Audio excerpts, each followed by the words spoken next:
It's rivalry week here at USC. And I smell something brewing. We've got everything you need to know for this week's Crosstown Showdown. SportSCene starts now.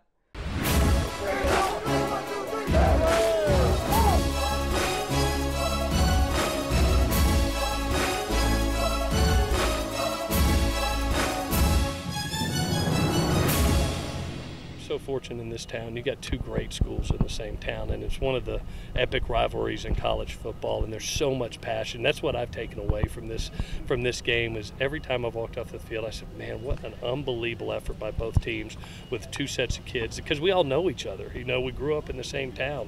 Coach Helton's energized for this game. They know each other. We know each other. We're juiced for this show. With that, welcome back to the spectacular Studio C in the Annenberg Media Center. I'm Connor McGlynn. And I'm Keely Eure. The 7-4 USC football team is vying for the Pac-12 South title this weekend as UCLA comes to the Coliseum Saturday in an unusual afternoon rivalry matchup. The Trojans are still in the hunt for the Pac-12 crown after getting some help around the conference this weekend. Even with USC's 48-28 loss to Oregon, the Trojans got bailed out as the Bruins defeated the Utes in Salt Lake City. Now the LA rivalry game will determine who takes the crown in the Pac-12 South. The winner will take on Stanford in the conference championship as the Cardinal clinch the North with a win over the Cal Bears on Saturday. So Connor, USC is obviously still lucky to be alive in the Pac-12 South. There were a lot of problems in Eugene. For you, what was the biggest problem? Oh, you nailed it right there. There were a lot of problems up in Eugene, but the biggest one has to be the play of the secondary. Vernon Adams Jr. set a new record for most touchdowns thrown against USC with 6 of them, and 4 of them it didn't look like there was a defender within 15 yards of a receiver. So there was a consistent breakdown between communication of the corners, the safeties, and there was never any help over the top. Yeah, for me, inconsistency was the biggest problem. The offense would get a good drive, they'd score some points, and then the next drive, they'd just fall flat. They'd go 3 and out. And on the other side of the ball, the defense. They were flat. Sometimes they would shut down Vernon Adams, and then sometimes he would just pick his way with the defense. It was worrisome that at this point in the season, you see that inconsistency in this team. It's just not good. Well, consistency, especially on the offensive side, like you said, is something that they're going to need to work on. It's something that Cody Kessler talked about after practice today and how they need to continue to make sure that they get the points in the end zone. You know, this week's important for us to finish in the end zone. You know, and it may sound so simple, but, you know, 3 points is, you know, it can hurt you a lot more than getting 6. And we noticed that, especially playing a team like UCLA can put up a lot of points. So we heard from Cody. Keely, what do you think is going to be the biggest thing that USC needs to focus on? Well, on offense, they need to be consistent. They need to put points on the board. We saw in the past 3 games, USC has been sluggish to get their offense going. Against Arizona, against Colorado, they were able to get away with that because those aren't powerful teams that can outscore you from the beginning. But we saw that it didn't work with Oregon. They outscored USC from the beginning, and if you get behind, USC can't make that up. They've shown that they have trouble getting the ball going on the offense. So they need to come out, they need to score early and get points on the board. As for the defense, USC needs to make UCLA quarterback Josh Rosen uncomfortable. If he has time, Rosen can pick apart the defense. So that's exactly what Vernon Adams did with the defense. So if they can put pressure on Rosen, make him uncomfortable, then USC will hopefully be successful. I think you're spot on with that. You need to be able to get that pressure on Josh Rosen. He's obviously one of the best quarterbacks in the Pac-12, only as a freshman. So in order to be able to win this game against UCLA, USC is going to need to be able to get that pressure from the defensive line that they haven't really been getting in these most recent games. The Trojans are atop the Pac-12 in the turnover margin. So in order to win this game, they need to win that aspect of the game. They need to be able to get the pressure, make Rosen make mistakes, and really capitalize on that with the offense. That's right. As you mentioned, turnovers are going to be key in the game. There are a lot of keys that USC needs to get right in order to get the win on Saturday against UCLA. So I'm joined now by Paolo Uggetti to help evaluate some specific matchups. We spent time earlier talking about USC's struggling pass defense, but the Trojans they've been doing well slowing down some of the more powerful backs lately, and they have their hands full this weekend with the 210-pound Paul Perkins. Yeah, definitely. I mean, USC defense, like we talked about last week, they've been improving every week at stopping the run. They had held their opponents' rushing attacks to under 100 yards. But when they went up to Oregon, they failed to do that. They played Royce Freeman. He was able to get 171 total yards on them. So obviously they regressed a little bit. They dropped back a spot in the rankings for the Pac-12 as far as rushing defense goes. This week, of course, we got another really good running back they'll have to face. And Paul Perkins is really important to the UCLA offense because with a freshman quarterback like Josh Rosen, you rely on your running back to kind of take those reps, really get those third downs that they need. And so if USC wants to be successful, they'll have to stop Paul Perkins on third downs and even on any down that they'll use him. And we've seen the USC defense kind of sell out on the run, making the quarterbacks recently try to beat them, something that Vernon Adams definitely did last week. But moving to the other side of the ball, USC's offensive line has kind of been struggling lately. They've been battling through some injuries, but they gave up 5 sacks last week. What are you seeing in the battle of the trenches? Well, I think this battle right here is not getting talked about as much, but the offensive lines, what they do on Saturday is going to be key to how the game goes. USC's offensive line has been struggling all year. They've been very inconsistent. Obviously, we know they have a few injuries that are really hampering them, but now that they'll go against the Bruins, it'll still be important for them to protect Cody Kessler. The Bruins, they've had 11 sacks in the past 3 games. And USC, as far as their defensive line goes, they've had 16 sacks in the past 3 games. So how each offensive line protects the quarterback and is able to give them time to throw the ball will really be key to how the result comes out. Okay, so pal, it's Thanksgiving week. Obviously something I'm always thankful for is your weekly Paolo prediction. Last week we were a tad bit off. We guessed 42-35 USC. I'm a little more optimistic about this week. What are you seeing? Well, Coach Helton said after the game they have a big chance. They have a chance to do something big in this game. Obviously, it's not just a rivalry game, but it's a game for the Pac-12 South and a trip to the Pac-12 championship. So, you know what? With USC at home, I think they have a slight advantage. It's going to be a close game. It's going to be tough. Turnovers are going to be key as well. I think USC will pull out the win 27-24. 27-24. Wow. Close game. That's just like as close as you are to this turkey. Yes, that close. It's a great turkey, though. I love the hat. Great hat. Looking pretty sharp. So there you go. You heard it from Paolo. Now we're going to be joined by 2 other special guests to help us break down this game even further. I'm joined now by USC beat reporter for the LA Times, Gary Klein, and owner and publisher of USCFootball.com, Ryan Abraham. Thank you guys for joining me today. Thanks for having us. Thanks, Keely. So let's get into it. After the loss to Oregon on Saturday, Helton said that they thought they had prepared well leading up to the game. But obviously, from what we saw, there was a disconnect between practice and the games. And we've been seeing this lately. Why do you think that is? You know, I think you saw USC have 2 comeback wins against Arizona and Colorado, but didn't play all that well in those games. I think Oregon was just a much better team.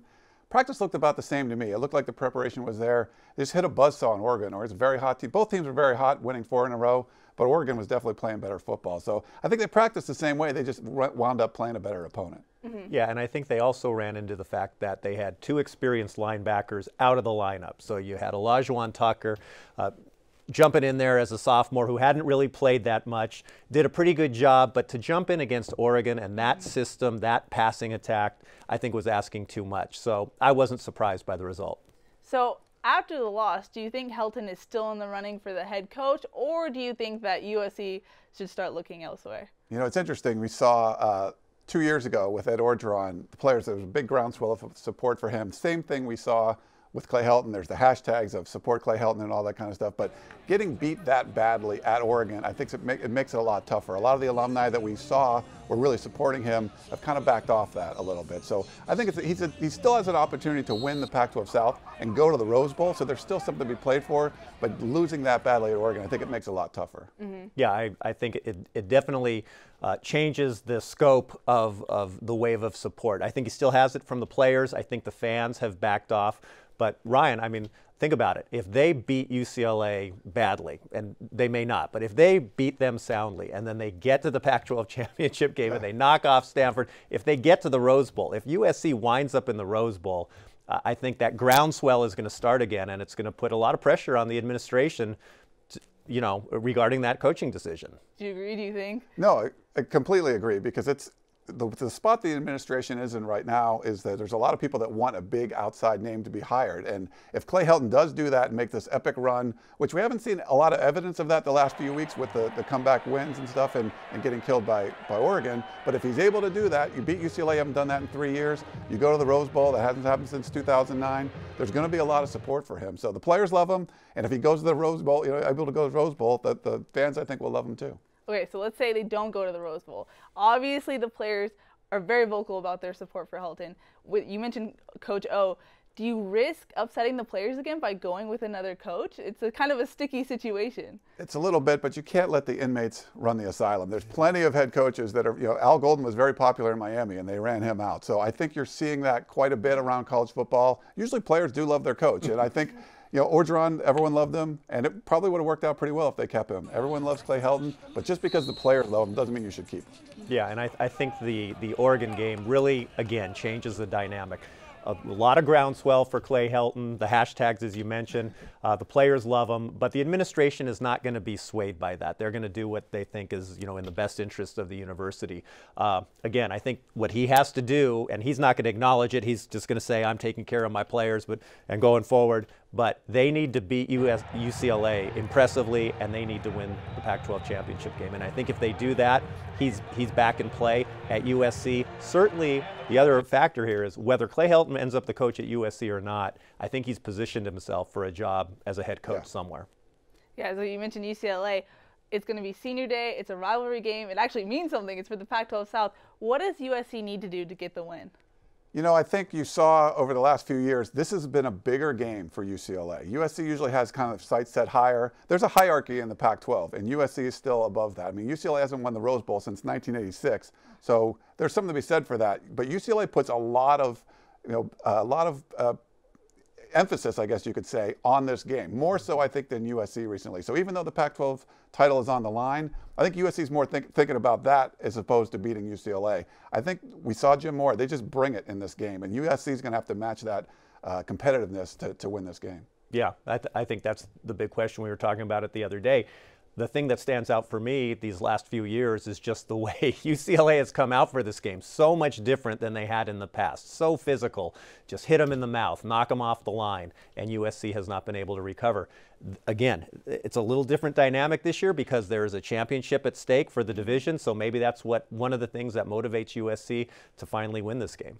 All right. Well, thank you two so much for coming in. We really appreciate you coming in. All right. Well, now let's toss it over to Jody to break down this historic rivalry even more.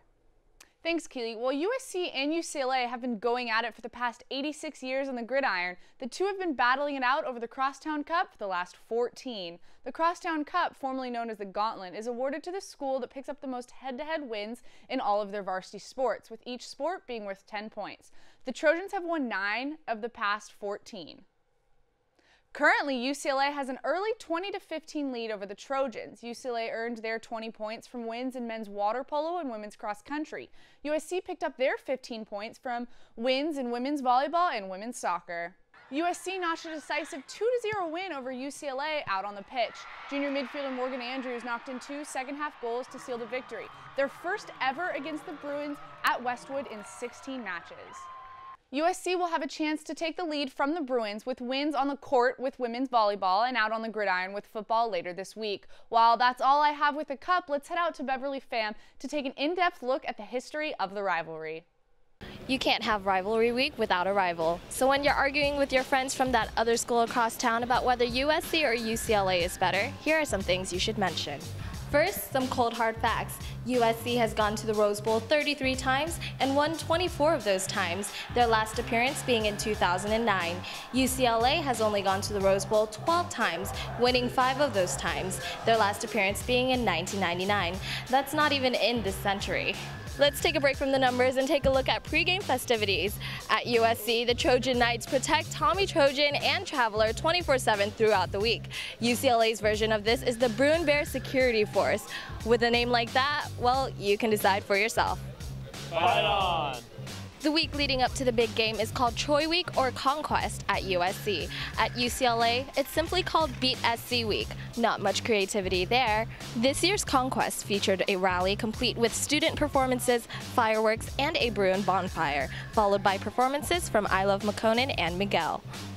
Back to the stats, the Trojans lead the series 44-31-7. USC leads UCLA in the number of Heisman Trophy winners, NFL draft picks, and consensus All-Americans, and has spent 91 weeks in the AP poll's #1 spot. UCLA, only 7 weeks.